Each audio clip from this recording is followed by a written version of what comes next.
অনেকেই জানেন যে আমার আম্মু বিগত ১.৫ থেকে ২ মাস অসুস্থ।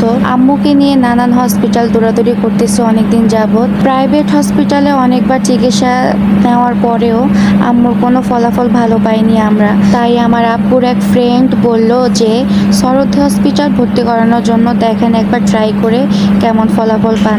তো তার কথায় আমার বাবা আমার মাকে হসপিটালে ভর্তি করে দেয়। আর এদিকে আমিও বৃষ্টির মাঝেই ভিজে টিজে চলে গেলাম হসপিটাল। আর ফাইনালি আম্মুকে দেখতে পেলাম, খুব অসহায় লাগতেছিল আম্মুকে দেখে।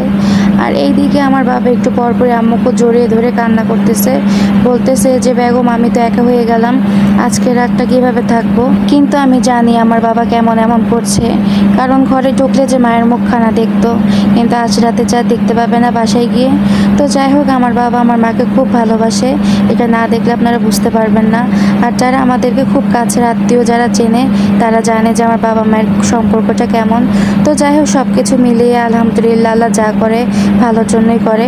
তো এখানে অনেক রোগীরাই ভর্তি হয়েছে বিভিন্ন রোগ নিয়ে। তো সবাই সবার জন্য দোয়া করবেন, বিশেষ করে আমার আম্মুর জন্য দোয়া করবেন, কারণ বিশেষ করে আমরা চাই না যে অল্প বয়সে মা হারা হইতে বা এতিম হইতে। তো যাই হোক, আল্লাহ ভরসা, আল্লাহ যা করবে ভালোর জন্য করবে। সবাই আম্মুর জন্য দোয়া করবেন।